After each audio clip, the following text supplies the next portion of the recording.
At just 11 years old, she sat in that small interrogation room with a smile that made every officer's skin crawl. While other kids her age worried about homework and video games, this girl had been living out twisted fantasies that would haunt Seattle investigators for years.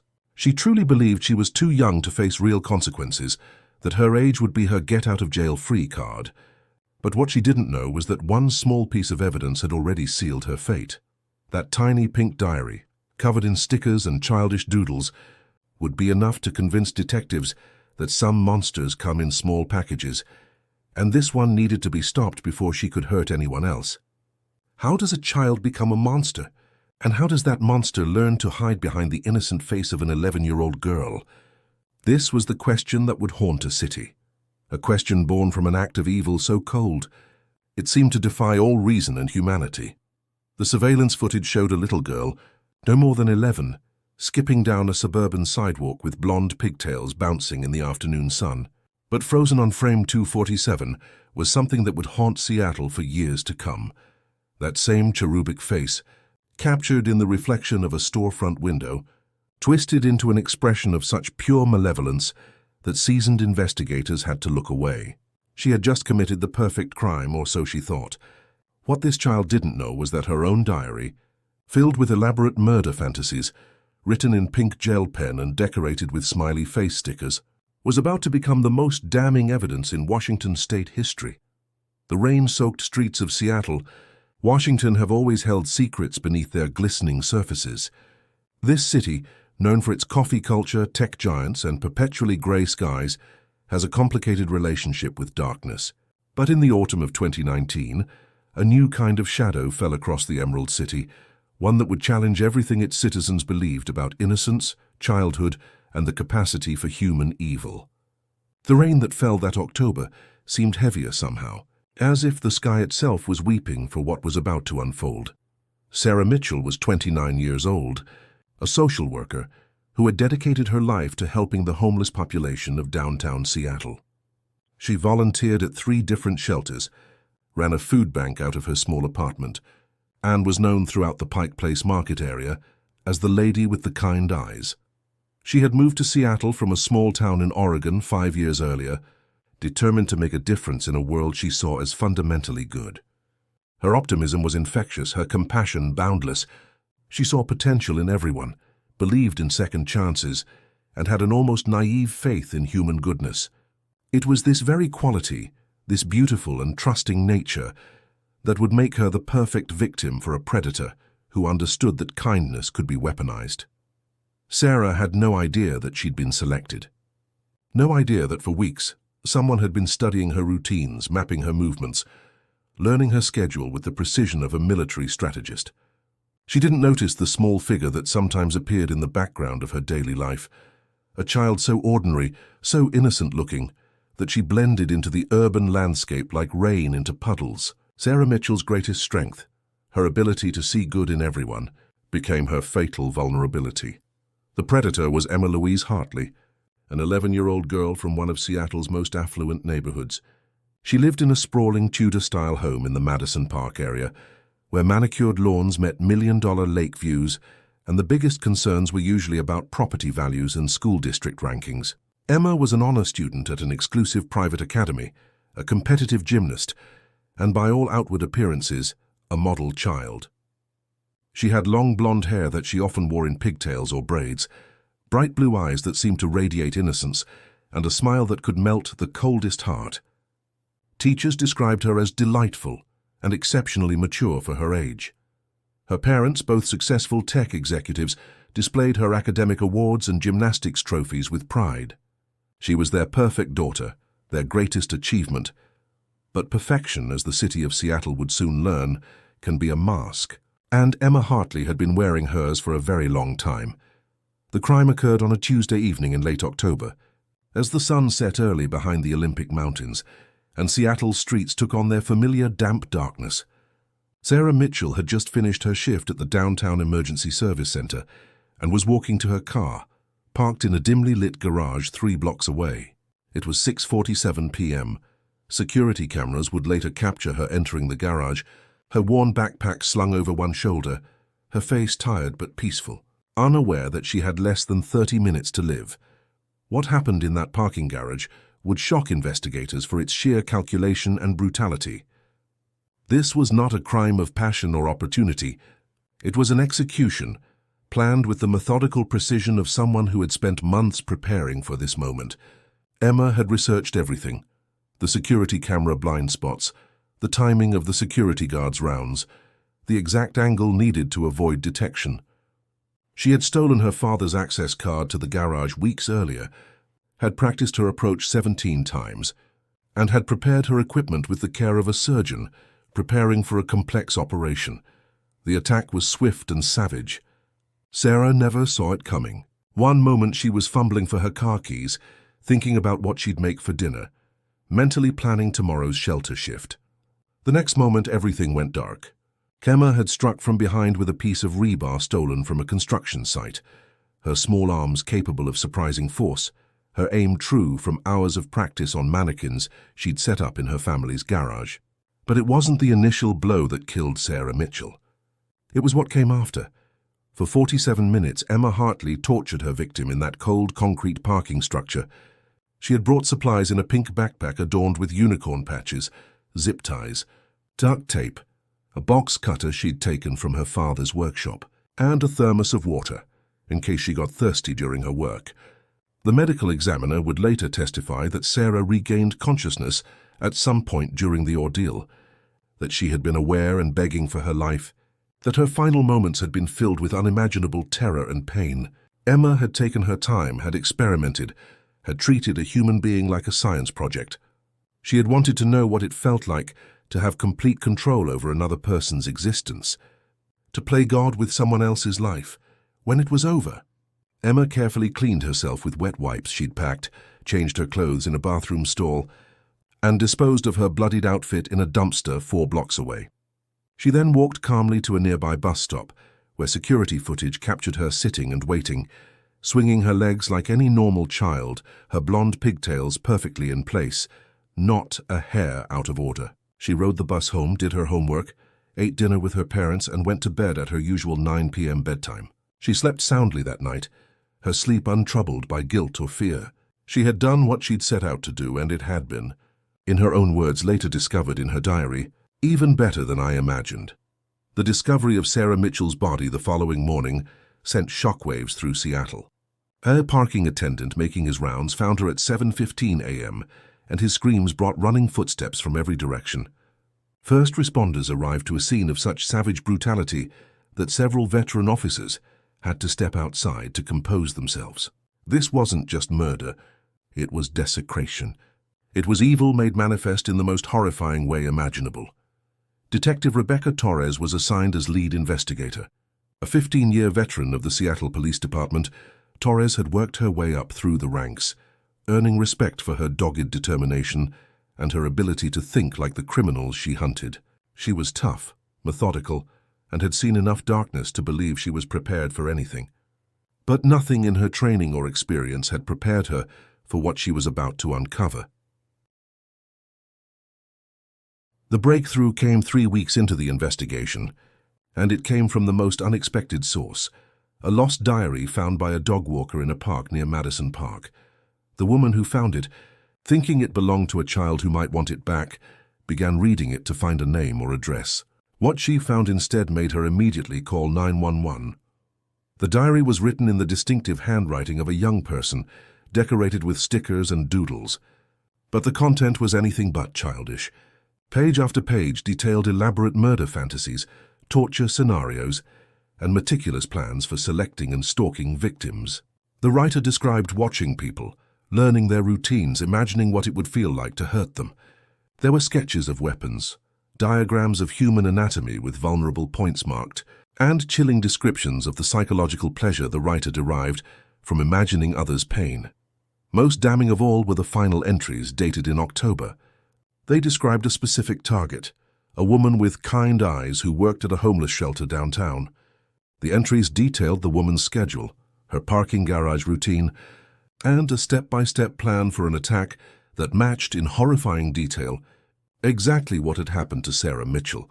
The diary belonged to Emma Louise Hartley, Her name was written inside the front cover, along with her address and a note that read, "If found, please return. Reward offered," followed by a smiley face. Detective Torres sat in her car outside the Hartley residence for 10 full minutes before she could bring herself to walk to the door. An 11-year-old girl, a child. Everything in her training, her experience, her understanding of human nature told her this couldn't be right. Children didn't plan and execute murders like this. They couldn't. They didn't have the capacity for that level of sustained sadism, that degree of calculation. But the diary was real.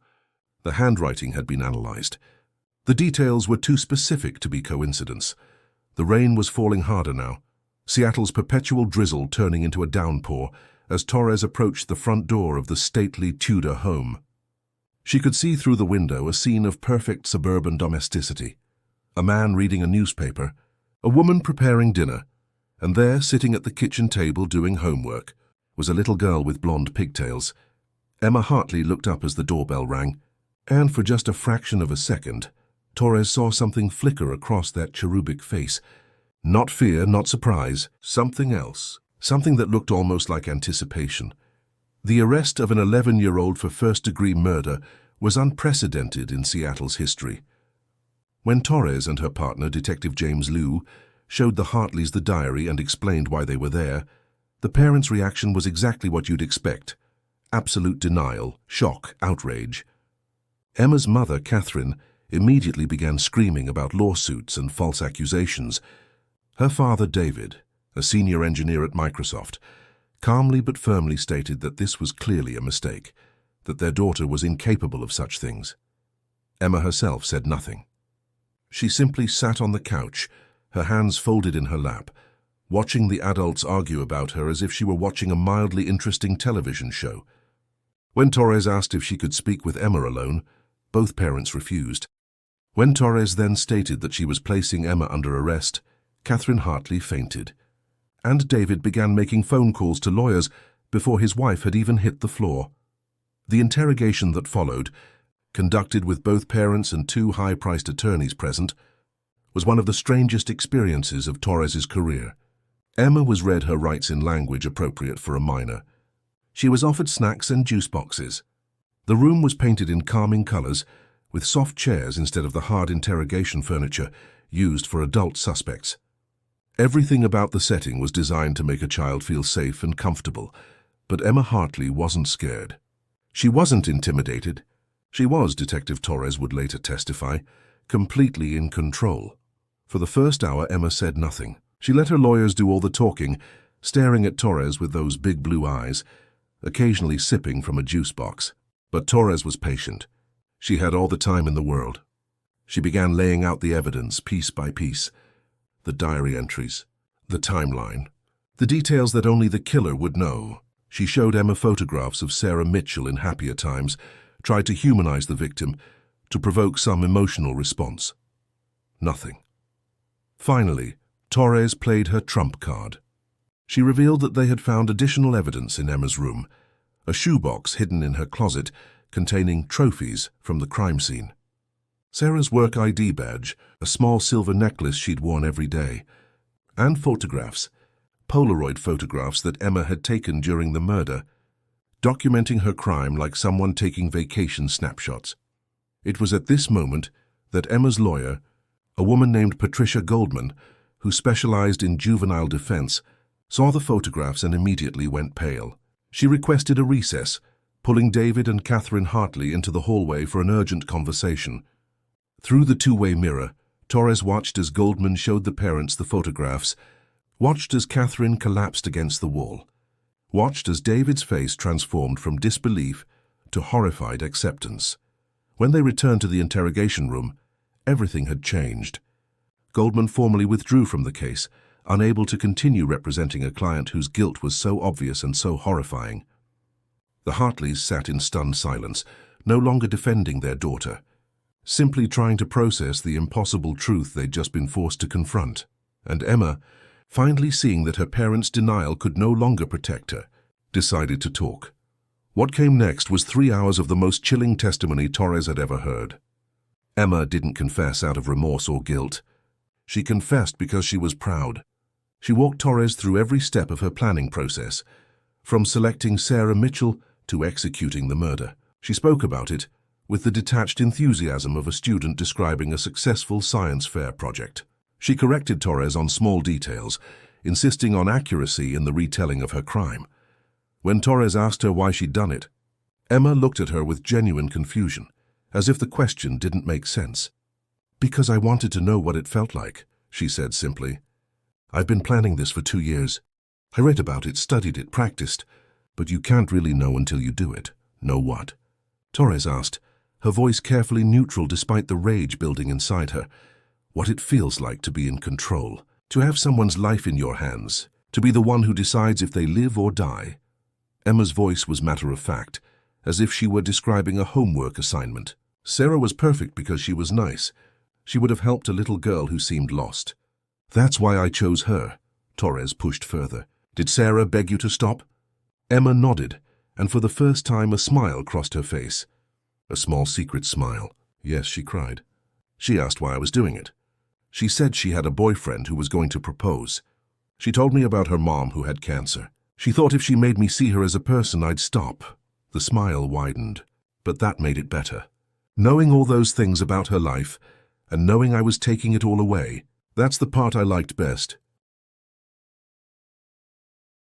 The psychological evaluation that followed Emma's arrest would become one of the most studied documents in criminal psychology. Dr. Jennifer Morrison, a renowned child psychologist who had worked with juvenile offenders for 20 years, was brought in to assess Emma's mental state. Her conclusions were as clear as they were disturbing. Emma Louise Hartley was a textbook psychopath. She exhibited all the classic markers: lack of empathy, shallow emotions, manipulative behavior, grandiose sense of self-worth, and pathological lying. But what made Emma's case particularly chilling was the age at which these traits had manifested and the level of sophistication she'd achieved in hiding them. Dr. Morrison's report detailed a history that the Hartleys had either missed or willfully ignored. Emma had been cruel to animals since she was 6 years old. She'd killed the family cat when she was 7, drowning it in the bathtub, and then convincingly crying to her parents about finding it dead. She'd systematically tortured and killed neighborhood pets, always careful to never get caught, always making it look like accidents or natural causes. At school, Emma had been the center of several disturbing incidents. A classmate who'd beaten her in a spelling bee had mysteriously fallen down a flight of stairs, suffering a concussion. Another girl who'd gotten a role Emma wanted in a school. Play had eaten cookies laced with peanuts despite a severe allergy. Emma had baked them. A boy who'd teased her about her pigtails had found his beloved pet rabbit dead in his backyard, though the veterinarian couldn't determine a cause of death. In each case, Emma had been suspected but never proven guilty. She was too smart, too careful, too good at playing the innocent child. Her parents, successful and busy with their careers, had wanted to believe their daughter was perfect. It was easier than confronting the truth. The diary that had led to Emma's capture was just one of several. A search of her room revealed 6 additional journals spanning 3 years, documenting her evolution from fantasist to killer. The early entries were crude, childish descriptions of wanting to hurt things. But as Emma grew older, the entries became more sophisticated, more detailed, more disturbing. She'd studied serial killers, reading everything she could find online about their methods and their psychology. She'd created a curriculum for herself, learning about forensics so she could avoid leaving evidence, studying anatomy so she could maximize pain, researching psychology so she could better manipulate people. Sarah Mitchell hadn't been Emma's first choice. The diaries revealed at least 8 other potential victims she'd considered and rejected. One was too paranoid and aware of her surroundings. Another had an unpredictable schedule. A third lived in an area with too many security cameras. Emma had stalked each one, made detailed notes, and eventually moved on when she determined they weren't suitable. She'd been hunting for the perfect victim for nearly a year before she found Sarah. The Seattle community's reaction to Emma's arrest was complex and conflicted. There was relief that the killer had been caught, that the streets were safe again. But there was also profound discomfort with the fact that the monster they'd been fearing was a child. Public opinion was divided. Some saw Emma as pure evil, a demon in human form who deserved the harshest punishment available. Others saw her as a sick child who needed treatment, not incarceration. The debate played out in newspapers, on talk radio and in coffee shops throughout the city. Sarah Mitchell's family took a clear stance. They wanted justice, not mercy. Sarah's mother, Elizabeth, gave a powerful interview where she stated, "I don't care how old the killer is. My daughter died in agony, tortured by someone who enjoyed her suffering. That person, whether they're 11 or 51, is a threat to every person in this city and needs to be locked away forever." The legal process of charging an 11-year-old with aggravated first-degree murder was extraordinarily complex. Washington state law allowed juveniles as young as 8 to be charged with serious crimes. But typically, such young offenders were kept in the juvenile justice system until they turned 18, at which point they could potentially be transferred to adult custody. But Emma's crime was so heinous, so premeditated, and so devoid of any mitigating circumstances that the prosecution, led by Deputy Prosecuting Attorney Marcus Chen, filed a motion to have her tried as an adult despite her age. This was virtually unprecedented.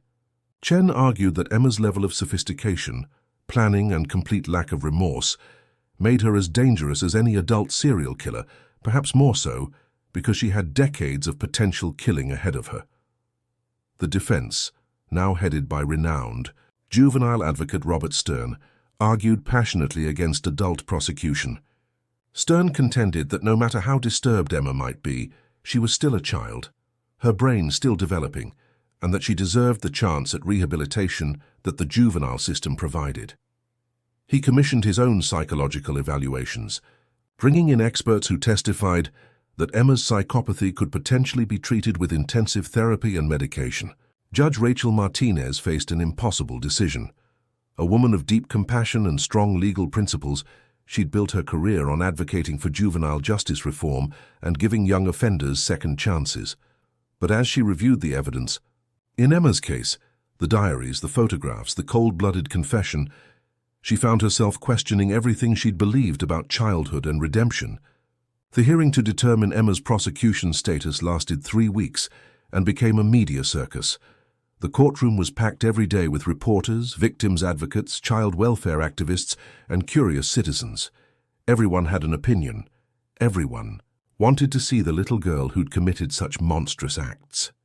Emma attended every session, dressed in clothes her mother had carefully selected, to make her look as young and innocent as possible.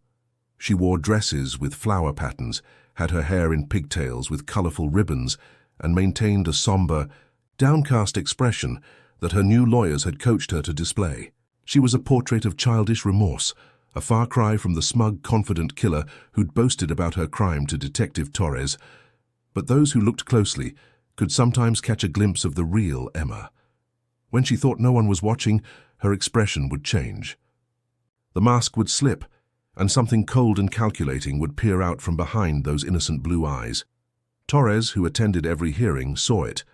She watched Emma constantly, studying her the way Emma had studied her victim. During the testimony phase, the prosecution called witness after witness to establish Emma's dangerousness. Teachers reluctantly testified about disturbing stories Emma had written for creative writing assignments, graphic, violent tales that they dismissed as a child with a vivid imagination. Classmates testified about Emma's strange behavior, her lack of normal emotional responses, the way she'd seemed to enjoy others' pain or fear. A former babysitter testified that Emma had once calmly explained to her, in detail, how she would murder her own parents if she ever decided to, treating it like a hypothetical problem-solving exercise. The most powerful testimony came from Emma's younger brother, Lucas, who was 9 years old. Brought to the stand with extreme reluctance by the prosecution, Lucas testified in a trembling voice about living with Emma. He described being afraid of his sister, of the way she would hurt him in ways that wouldn't leave visible marks, of the threats she'd made about what would happen if he ever told. He revealed that Emma had a punishment corner in her room where she'd make him stand for hours if he displeased her, and that she'd made him watch as she tortured insects and small animals, forcing him to participate or face her wrath. She told me she was practicing, Lucas testified, his voice barely audible, practicing for when she could do it to people. His parents, sitting in the gallery, wept openly. They were finally seeing their daughter clearly, and the truth was destroying them. The defense countered with their own experts, psychologists who argued that Emma's brain was still developing, that the prefrontal cortex, responsible for impulse control and moral reasoning, wouldn't be fully formed until her mid-20s. They presented research on childhood trauma, suggesting that Emma might have experienced early life events that had damaged her ability to feel empathy. They argued for treatment, not punishment, insisting that with intensive therapy, Emma might one day become a functional member of society. But their case was fundamentally undermined by one irrefutable fact. Emma showed no desire to change. In evaluation after evaluation, she demonstrated a complete inability to understand why what she'd done was wrong. She could parrot back what she'd been told, that killing was bad, that Sarah had been a person with hopes and dreams, but it was clear she was simply repeating words without comprehension. When asked if she felt sorry for what she'd done, she would nod and say yes. But when pressed for details about what she was sorry for, she would say things like, "I'm sorry I got caught," or "I'm sorry people are upset with me." Never once did she express genuine remorse for Sarah Mitchell's death. The turning point in the hearing came when Judge Martinez allowed the prosecution to introduce evidence that had initially been deemed too prejudicial. Emma's post-arrest writings. Despite being held in a juvenile detention facility under close supervision, Emma had managed to obtain a notebook and had begun journaling again. The prosecution had obtained the notebook through legal channels, and its contents were devastating to the defense. In the notebook, Emma had written extensively about her time in detention, but not about regret or rehabilitation. Instead, she'd written about her fantasies of escape, about the other crimes she wished she'd committed before being caught, and about the guards and social workers she'd met, whom she thought would make interesting victims. She'd ranked them, assigned them difficulty levels, and described in graphic detail how she would kill each one if given the chance.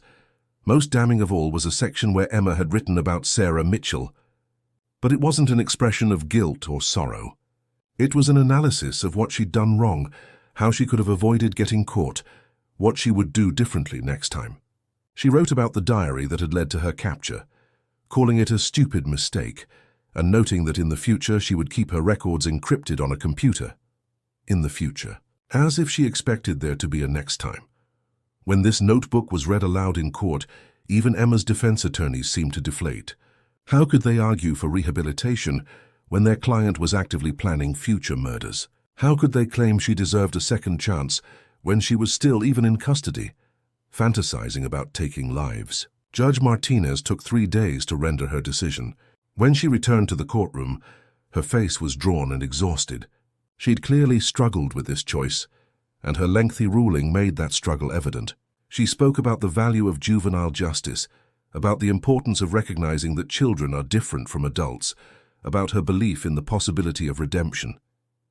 But then her tone changed. She spoke about her duty to protect the public, about the clear and present danger that Emma Hartley posed, and about the overwhelming evidence that this child was not just dangerous now, but would remain dangerous for the foreseeable future. She cited Emma's own writings, her complete lack of remorse, and the testimony of experts who'd stated that childhood psychopathy of this severity had almost no successful treatment outcomes. The court finds, Judge Martinez said, her voice heavy with the weight of the decision, that Emma Louise Hartley, despite her chronological age, has demonstrated a level of sophistication, planning, and sadistic cruelty that places her among the most dangerous offenders this state has ever seen. Her youth, rather than being a mitigating factor, makes her more dangerous, as it provides her with decades of potential victims. Emma would be tried as an adult for the aggravated first-degree murder of Sarah Mitchell. The reaction in the courtroom was immediate and mixed. Sarah's family wept with relief. Victims' rights advocates cheered quietly. Emma's parents looked broken, aged 20 years in that single moment, and Emma herself. She simply stared at the judge with those blank blue eyes, her expression unreadable.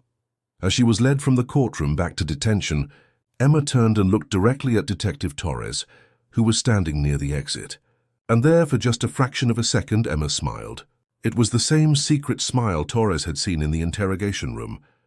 The smile of someone who knew something you didn't. Torres would think about that smile for months afterward, trying to decipher its meaning. Was it defiance, satisfaction, or something else entirely? Whatever it meant, it sent a chill down the detective's spine that she felt even weeks later. The trial preparation took 8 months. During that time, Emma remained in a secure juvenile facility, isolated from other detainees due to concerns about her influence over younger, more vulnerable children. Reports from the facility painted a disturbing picture. Emma was a model prisoner in terms of following rules. She never acted out, never caused trouble, always did what she was told. But the staff found her deeply unsettling. She would study them, they reported, watching their routines with intense focus.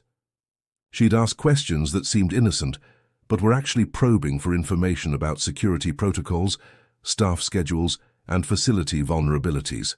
She befriended new staff members with alarming speed, using charm and apparent vulnerability to gain their trust before subtly manipulating them into giving her special privileges or information.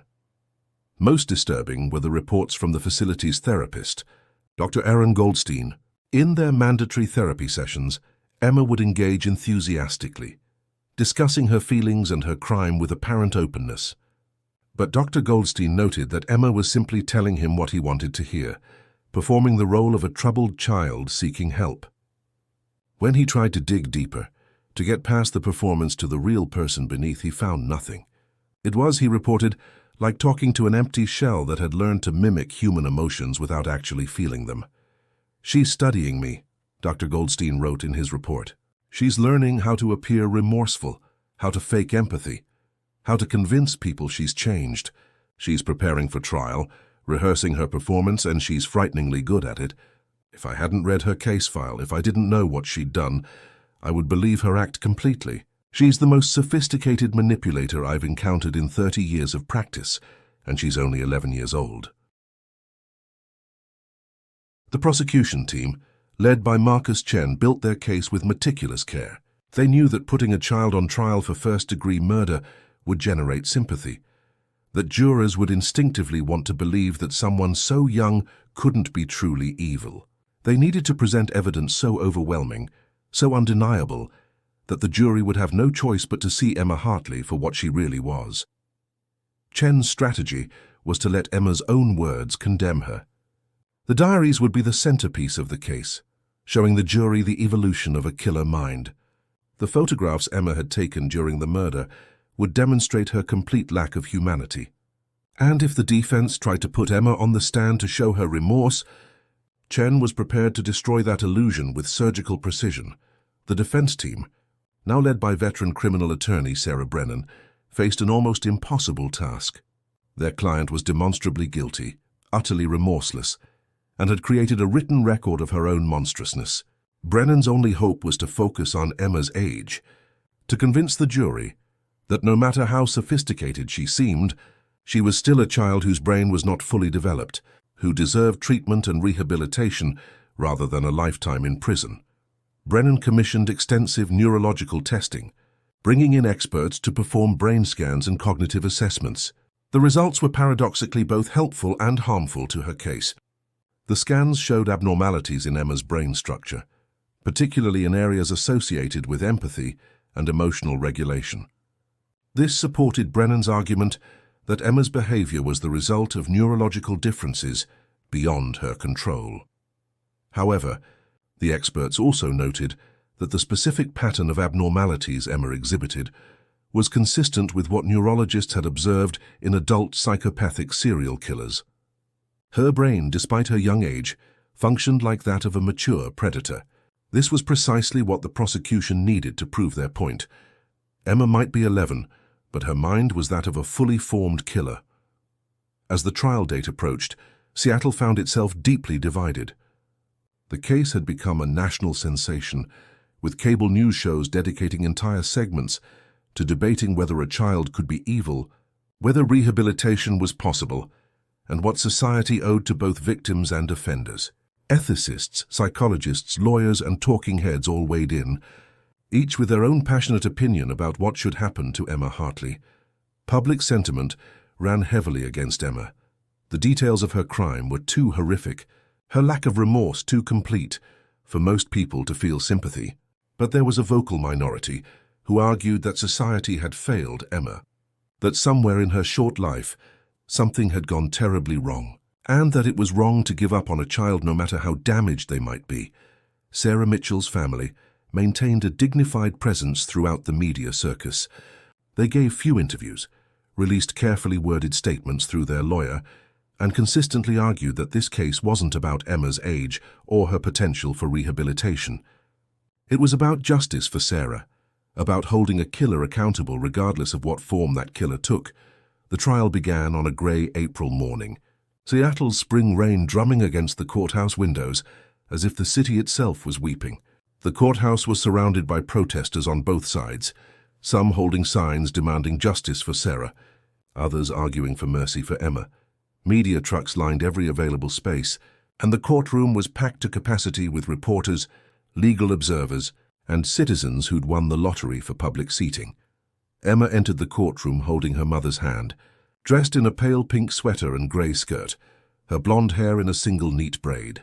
She looked like exactly what she was chronologically, a sixth grader. But those who looked into her eyes saw something much older, much colder. The jury selection had been exhaustive, taking nearly 2 weeks to find 12 people who could claim they could judge an 11-year-old objectively, who weren't automatically swayed by her age in either direction. The final jury was a mixed group: teachers, engineers, retirees, a nurse, a small business owner. They looked at Emma with expressions ranging from curiosity to pity to guarded suspicion. Marcus Chen's opening statement was powerful and direct. He didn't ask the jury to forget Emma's age. Instead, he acknowledged it head-on. "You're going to see an 11-year-old girl sitting at that defense table," he said, gesturing toward Emma. "And every instinct you have as decent human beings is going to tell you that a child that young cannot possibly be responsible for the terrible crime we're here to discuss. I understand that instinct. I feel it too. But I'm going to ask you to do something difficult. I'm going to ask you to look past Emma Hartley's age and see her actions. Not the package, but the content. Not what she looks like, but what she's done."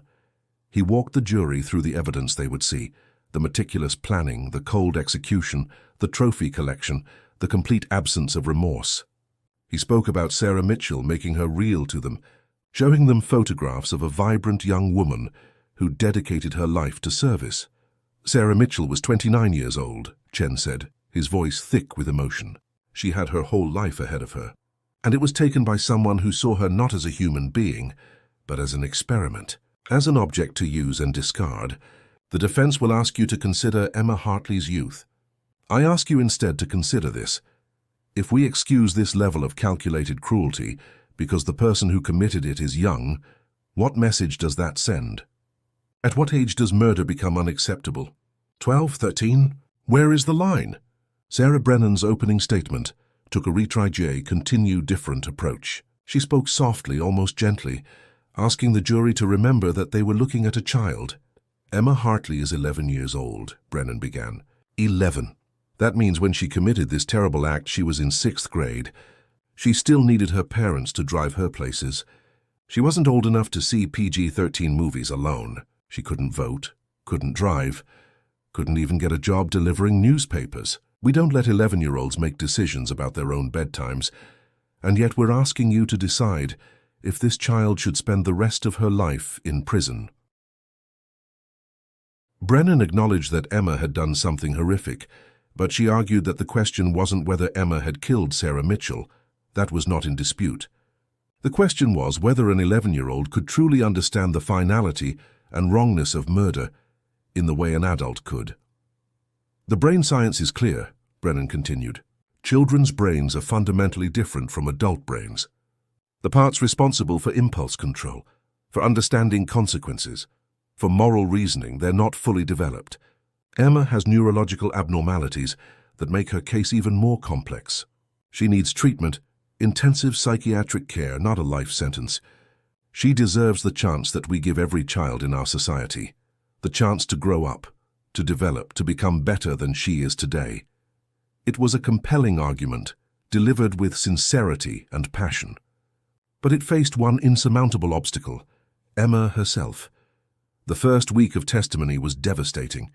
The prosecution called first responders, who described finding Sarah's body, their voices breaking as they recounted the horror of that parking garage. The medical examiner testified about Sarah's injuries, about the torture she'd endured, about the fact that she'd been alive and conscious for much of the ordeal. Jurors wept openly. Even the judge had to call several recesses to allow people to compose themselves. Detective Torres took the stand and walked the jury through the investigation. She was professional and controlled, but her voice carried an undercurrent of anger when she described Emma's interrogation, the way Emma had boasted about her crime, the complete absence of remorse or empathy. Sarah Mitchell's friends and family testified, painting a picture of a beautiful life cut short. Sarah's boyfriend, Michael, described his plans to propose. He'd bought the ring, had picked out a date, had been planning to take her to their favorite spot overlooking Puget Sound. Now he came to that spot alone, he said, and sat there crying, holding a ring that would never be worn. Sarah's mother, Elizabeth, testified about her daughter's childhood, her dreams, her kindness. She described getting the phone call that every parent dreads, the moment her world ended. She looked directly at Emma as she spoke, her voice strong despite her tears. "My daughter saw the good in everyone," Elizabeth said. "She believed people were fundamentally kind, and someone used that goodness to destroy her. Someone looked at my Sarah and saw not a person but a victim. An opportunity, a toy." Emma stared back at Elizabeth Mitchell with those blank blue eyes, her expression neutral, as if she were watching a moderately interesting documentary, rather than hearing about the devastation she'd caused. The second week focused on the physical evidence. The prosecution introduced Emma's diaries, and Chen read selected passages aloud. The jury heard Emma's own words describing her fantasies, her planning, her selection of Sarah as a target. They saw the sketches she'd drawn, the notes she'd made, the timeline she'd created. When Chen introduced the photographs Emma had taken during the murder, carefully edited to remove the most graphic content but still deeply disturbing, several jurors looked away. One woman on the jury, a mother of 3, stared at Emma with an expression of such profound horror and disgust that Emma actually seemed to notice, a small frown crossing her face. The trophies were introduced: Sarah's work ID, her necklace, a small stuffed animal she'd kept on her keychain that her mother had given her. Elizabeth Mitchell broke down completely when she saw the stuffed animal, a small yellow duck she'd given Sarah for her 10th birthday. Emma had kept it as a souvenir, a memento of her kill.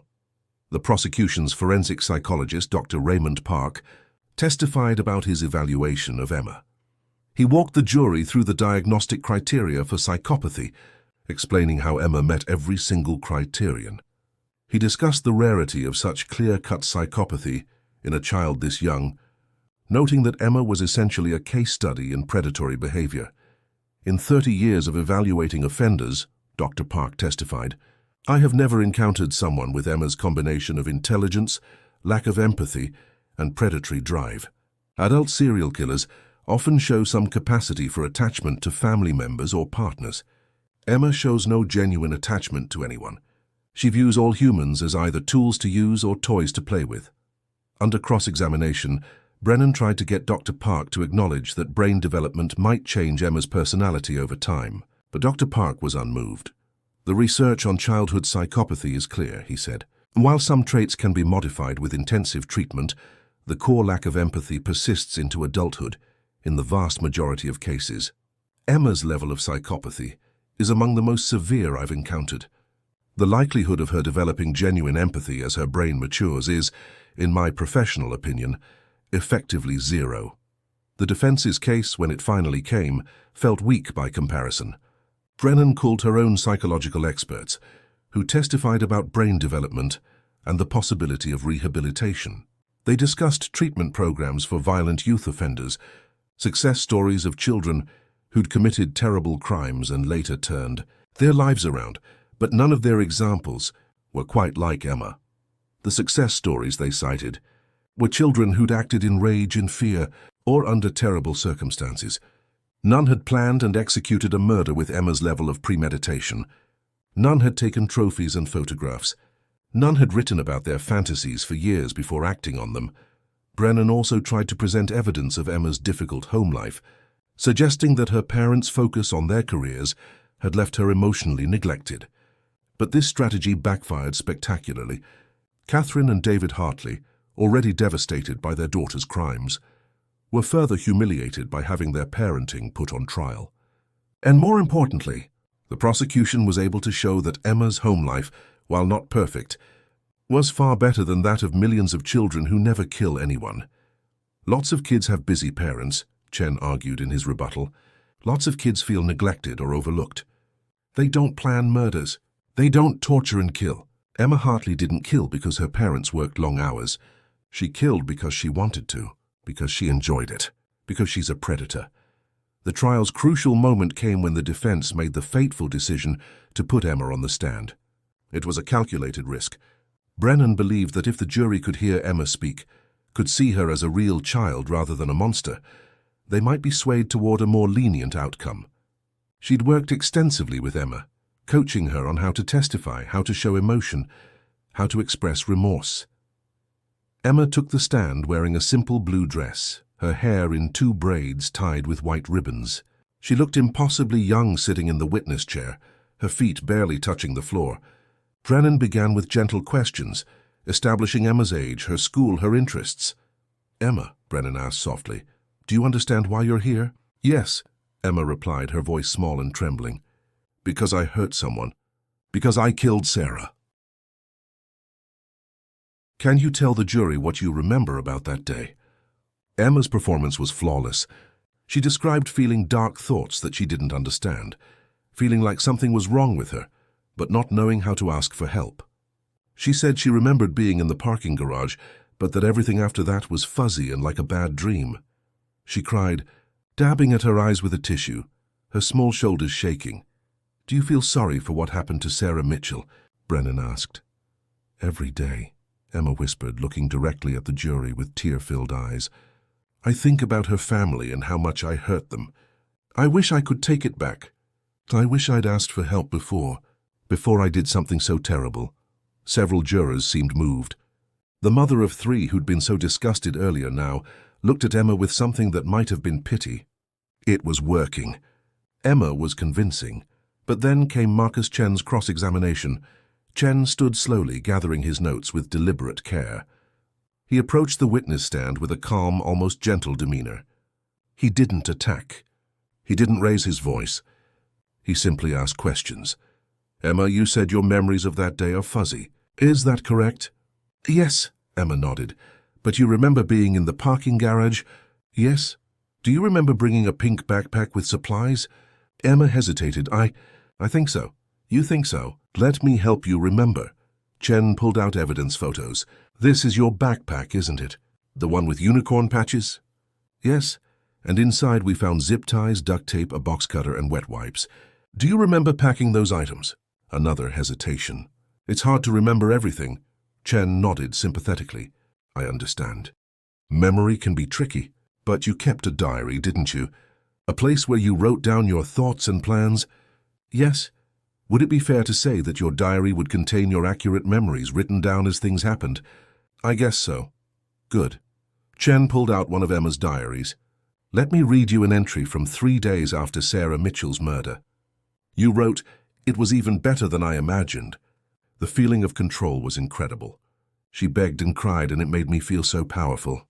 I can still hear her voice in my head when I close my eyes, and it makes me smile. I want to do it again." The courtroom went dead silent. Emma's face, which had been a mask of sorrowful remorse, flickered. Just for a second, the mask slipped. "Did you write that, Emma?" Yes, but no buts. Just yes or no." "Did you write those words?" "Yes." "So when you say your memories are fuzzy, that's not quite accurate, is it?" "Your memories seem very clear in your diary." Emma's lawyer objected, but the damage was done. Chen continued, methodically dismantling every part of Emma's testimony with evidence from her own writings. He read passage after passage, each one more damning than the last. He showed her the photographs she'd taken, asking her to explain why someone acting in a fugue state would stop to document their crime. You said you wish you could take it back, Chen said. But in your diary entry from 1 week after the murder, you wrote something different. You wrote, he flipped pages, I don't regret it. The only thing I regret is that I can't do it again right away. I need to wait, to be patient. But there are so many interesting people out there. So many possibilities. Emma's composure was cracking. Her face had lost its sorrowful expression, replaced by something harder, colder. You wrote about other people you wanted to kill, didn't you? I was just writing stories. Stories. Chen's voice rose for the first time. You had names, addresses, schedules. You had specific plans for 8 different people. These weren't stories, Emma, they were blueprints. I wouldn't have actually... Why should we believe that? Chen demanded. You planned to kill Sarah Mitchell in detail, and then you did it. You wrote about wanting to kill others in detail. Why should this jury believe you would have stopped? Emma had no answer. She stared at Chen with undisguised hatred. All pretense of childish remorse evaporated. Let me ask you something else, Chen said, his voice dropping back to conversational. You've heard all the testimony about Sarah Mitchell, about her life, her work helping the homeless, her boyfriend, her family. You've heard her mother cry on this stand. You've seen her father's pain. Knowing all of that now, do you feel sorry? Emma opened her mouth to give the answer she'd been coached to give. But something stopped her. Maybe it was the intensity of Chen's gaze. Maybe it was the weeks of playing a role she was tired of maintaining. Maybe it was simple arrogance. Whatever the reason, Emma's mask fell away completely. No, she said flatly. I don't feel sorry. The courtroom erupted. Brennan looked horrified. The jury stared in shock. Emma's parents gasped, Catherine breaking into sobs. You don't feel sorry, Chen repeated, wanting the jury to hear it again. No, I did what I wanted to do. She was there, she was available, and I used her for my purposes. That's what people are for, to be used. Some people are users and some people are used. I'm a user. I don't feel bad about that. It's just how things are. Chen let the words hang in the air. Let the jury absorb the full horror of what they were hearing from a child's mouth. You killed Sarah Mitchell because you wanted to know what it felt like. Yes. And was it what you expected? Emma's face transformed.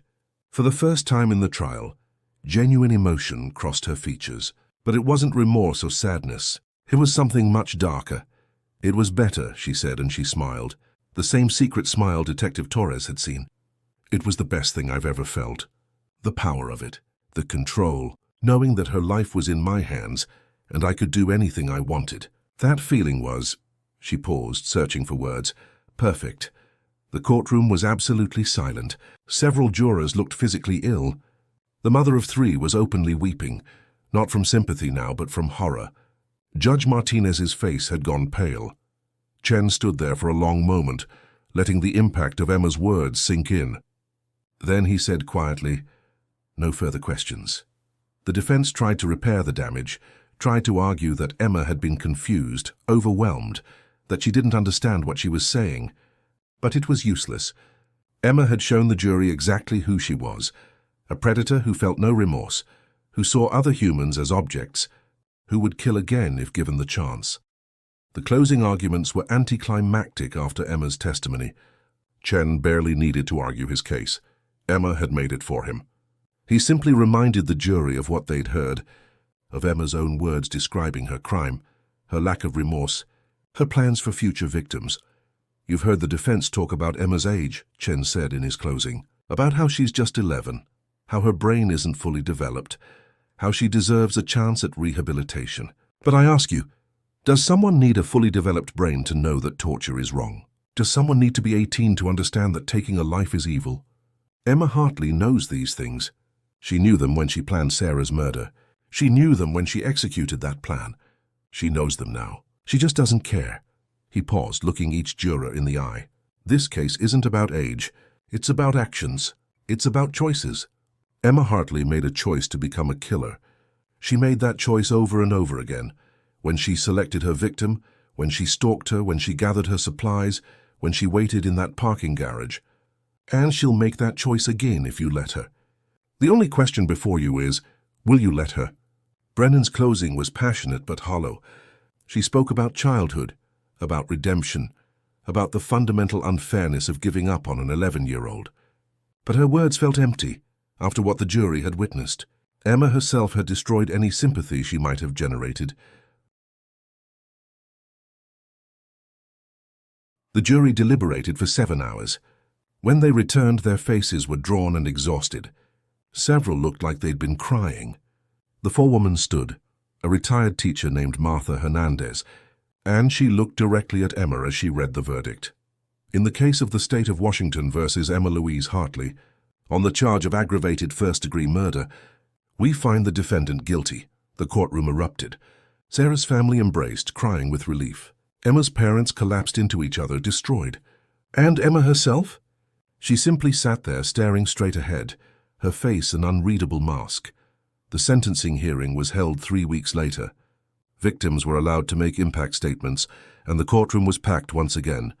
Elizabeth Mitchell spoke first, her voice steady despite her tears.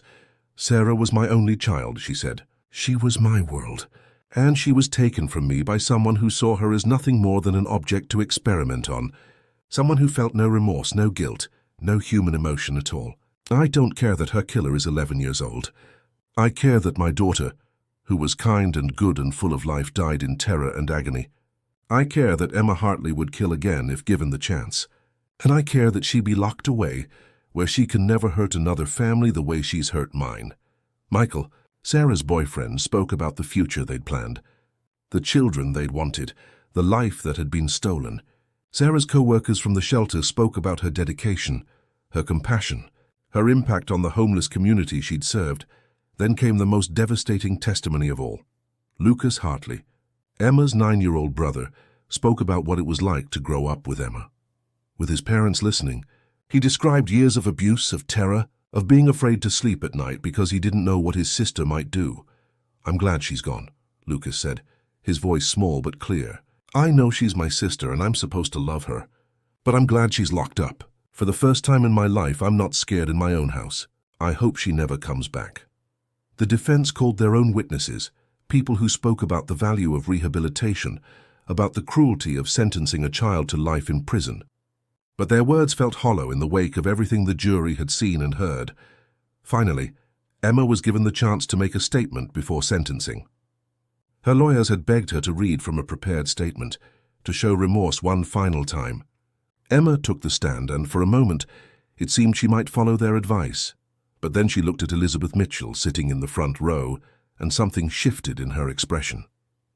The mask came off one final time. "I'm supposed to say I'm sorry," Emma said, her voice clear and strong. "I'm supposed to tell you that I didn't mean it, that I was confused, that I'm just a kid who made a mistake. But I'm tired of lying." Her lawyers tried to interrupt, but Emma kept talking. "I meant every single thing I did. I planned it. I enjoyed it. And the only thing I'm sorry about is that I got caught before I could do it again." Sarah Mitchell was weak. She trusted a child, and that stupidity cost her her life. "That's not my fault. That's hers." The courtroom exploded. Bailiffs had to restrain both Elizabeth Mitchell and Michael, who tried to rush the stand. Emma's mother fainted, and Emma just smiled, that cold, satisfied smile. Judge Martinez, her face a mask of barely controlled fury, called for order. When silence finally returned, she addressed Emma directly. "In my 20 years on the bench," the judge said, her voice shaking with emotion, "I have never encountered someone as utterly devoid of humanity as you. I have sentenced drug dealers, gang members, violent offenders of every kind. But none of them were like you, because even the worst of them had something, some small spark of conscience, some tiny capacity for remorse. You have nothing. You're an empty space where a person should be." She paused, composing herself. "The defense has argued that you are just a child, that you deserve the chance to grow and change. But you have shown this court repeatedly and with absolute clarity that you have no desire to change. You don't think what you did was wrong. You're proud of it, and given the opportunity, you would do it again." Judge Martinez looked down at her notes, then back at Emma. "I'm sentencing you to life in prison without the possibility of parole until you have served a minimum of 40 years. You will be held in juvenile detention until you turn 18, at which point you will be transferred to adult custody. You will be in your 50s before you're even eligible to argue for release. And I will make a personal note in your file that I consider you an ongoing threat to public safety who should never be freed." The sentence was the harshest legally possible for a juvenile offender in Washington state. Emma would spend her entire childhood and young adulthood behind bars. She wouldn't be eligible for even a parole hearing until 2059. Emma's reaction was telling. As the sentence was read, her face crumpled, not with remorse but with childish frustration. The magnitude of what she'd lost finally hit her. 40 years. She'd be 51 years old before she could even try to convince a parole board she deserved freedom. Her whole life, everything she'd planned, all the kills she'd fantasized about, gone. She began to cry, but these weren't tears of remorse. They were tears of rage and self-pity. She screamed at the judge, calling her names, threatening her, her voice rising to a shriek that echoed through the courtroom. It took 3 bailiffs to remove her, and even as they dragged her away, she continued screaming, her face contorted with fury. It was, in a terrible way, the perfect ending. Emma had spent the entire trial trying to manipulate people's emotions, trying to play the role of either a remorseless killer or a remorseful child, depending on which served her better. But in the end, faced with real consequences, she showed her true nature, a spoiled narcissist who'd never been told no, who'd never faced real punishment, and who was utterly unable to accept that she'd lost. The aftermath of the trial rippled through Seattle for months.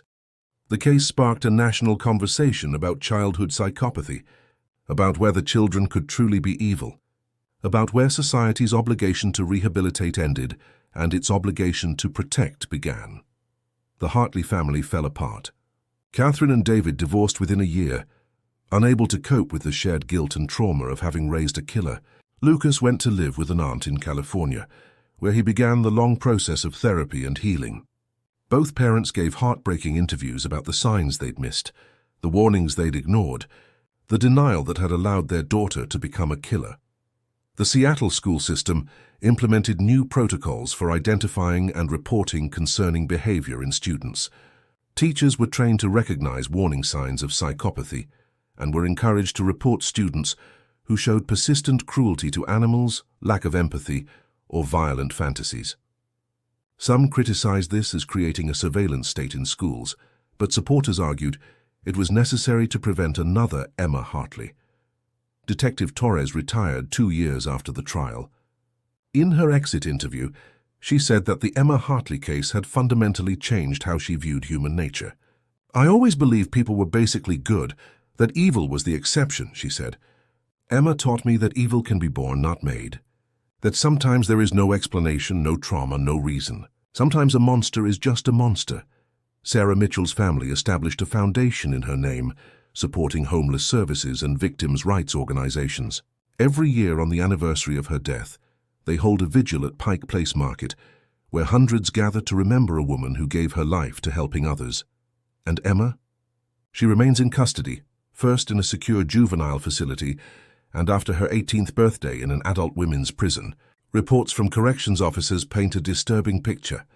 She's a model prisoner in terms of rule following, but she's also a manipulator who's managed to create a following among younger inmates. She studies psychology and criminology through prison correspondence courses, supposedly to understand herself better, but guards suspect she's actually learning how to better manipulate people and how to avoid detection if she's ever released. She's filed numerous appeals, all denied. She's requested interviews with journalists, psychologists, and true crime writers, seeming to relish the attention her case still generates. She maintains a blog from prison, carefully monitored and censored, where she writes about prison life and occasionally drops hints about misunderstandings regarding her case, still trying to manipulate public opinion. In 2024, she became eligible for her first psychological evaluation to assess whether she should be considered for eventual parole. The evaluating psychiatrist's report was clear. Emma showed no genuine remorse, no real change in her fundamental personality structure, and presented an ongoing risk to public safety. The report recommended she never be released. The victims' rights advocates who attended that hearing said that Emma, now 26 years old, looked almost exactly as she had at 11, still small, still blonde, still with those cold blue eyes that seemed to look through people rather than at them. The cherubic face had matured into an attractive woman, but the emptiness behind the eyes remained. She has 14 more years before she's eligible for parole consideration. Whether she'll ever walk free remains to be seen.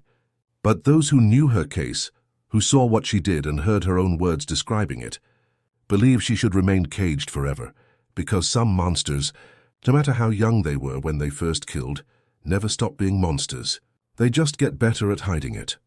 The case of Emma Louise Hartley stands as one of the most disturbing in American criminal history, not because of the brutality of the crime, though it was brutal, but because of the age of the killer and her complete absence of humanity. She forced society to confront uncomfortable truths about the nature of evil, about childhood innocence, and about whether some people are simply born without the capacity for empathy or remorse. Seattle has never forgotten. The parking garage where Sarah Mitchell died has been demolished, replaced by a memorial garden. Sarah's name is engraved on a stone there, along with words she once wrote in her journal. "I believe the world is good. I believe people are kind. I believe in hope." She was wrong, tragically wrong, about at least one person, but perhaps her faith, her optimism, her fundamental belief in human goodness is exactly what the world needs to remember. Because for every Emma Hartley, there are thousands of Sarah Mitchells, people who dedicate their lives to helping others, who see the best in people, who make the world better simply by being in it. The rain still falls on Seattle's streets, washing the city clean each day. And somewhere in a maximum security prison, a young woman with blonde hair and empty eyes sits in a cell, counting down the years until she might convince someone she's changed. She's better. She deserves a second chance. But those who know the truth understand. Some chances should never be given. Some monsters should never be set free. And Emma Louise Hartley, the angel-faced killer who destroyed a life and shattered a city's innocence, is one of them.